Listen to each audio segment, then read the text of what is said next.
Research done in 2016 by Auckland Council showed that 25% of people who didn't vote because they didn't know who their candidates were. 22% didn't vote because they didn't know what those candidates' policies were, which is a huge reasoning behind why people don't vote in local body elections. It's really hard to connect with candidates that you don't know or that you've never come across until they want your vote. And it can be really difficult sometimes in larger areas to connect with the candidates who do get in and those councillors that are elected seeking re-election.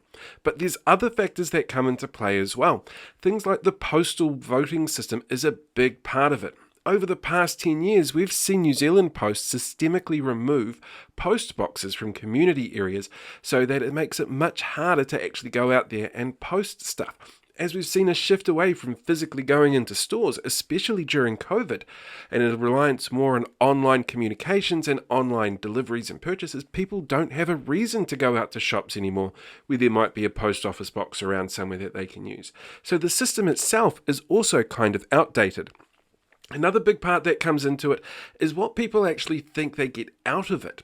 Your local body council is in charge of pretty much everything from the second you walk out your door. Your footpaths, your parks, your rubbish collection, your liquor licensing, your food safety, your animal control, the building permits, it's literally everything. But because it's not done on a big national scale, sometimes you just don't notice it.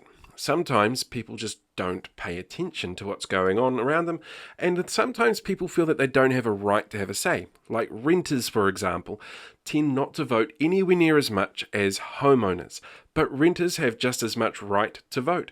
Anybody who is here on a residency visa is allowed to vote, just like citizens are allowed to vote. There's a lot of information that's just not getting out to the general public about what's going on. Another big thing that can really pull people away from it is a lack of community involvement.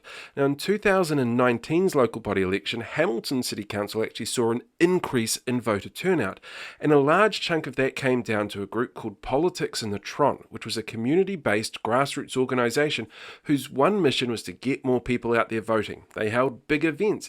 They worked in tandem with the council to hold big events, and that really drew people out. One of the other issues that comes into play is who actually runs the elections. Your local body elections are run by your local councils, which means you've got essentially 63 different messages across the country about when you should vote, how you should vote, even though the timetable's still all exactly the same. A centralised system, which was actually recommended to Rod Donald in 2002 when the Local Government Act was last refreshed, just is not something that's happened, and is probably something that should be looked at when the next reform goes through next year. Ultimately, though, the thing that stops people from getting out there and voting is they just don't feel connected. And that's a really tough thing to get around.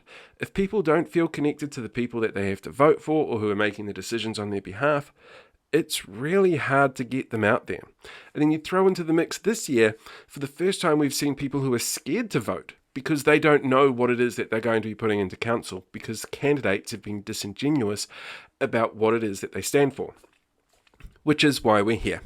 So let's get back to some more results.